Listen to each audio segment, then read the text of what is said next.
Hello, everyone, and welcome to another edition of Midweek Minutes.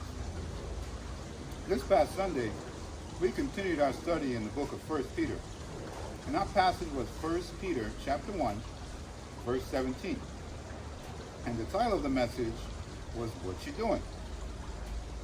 Now, this question is something that people need to be asked, and people need to ask themselves.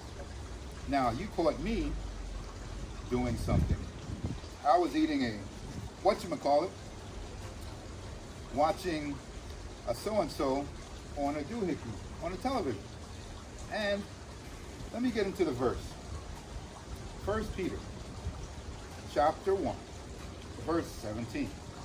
And remember that the Heavenly Father to whom you pray has no favorites when He judges. He will judge or reward you according to what you do.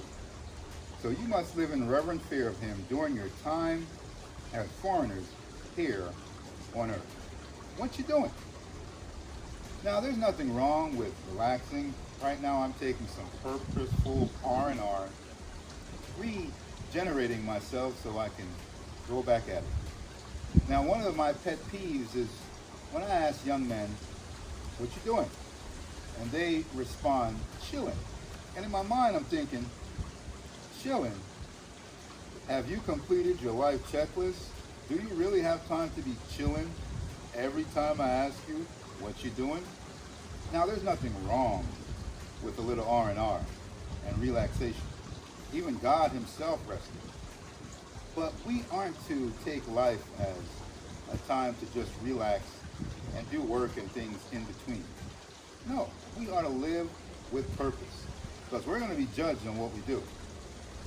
Now, I do a lot of things at work, and sometimes I'm doing projects, and the preschoolers invariably ask me the question, "What you doing?"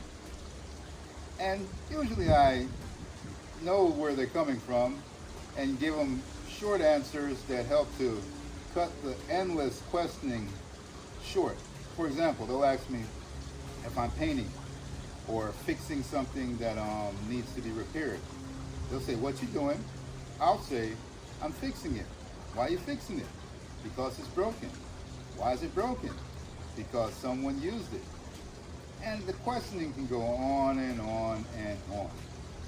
Now, when God asks us what you're doing, He's not curious like these little toddlers and preschoolers are. No. He's asking us because the preschoolers are onto something. You see, when you ask probing questions, you can unpack and roll back the layers to really get to your motives and be able to determine where your head and your heart's at.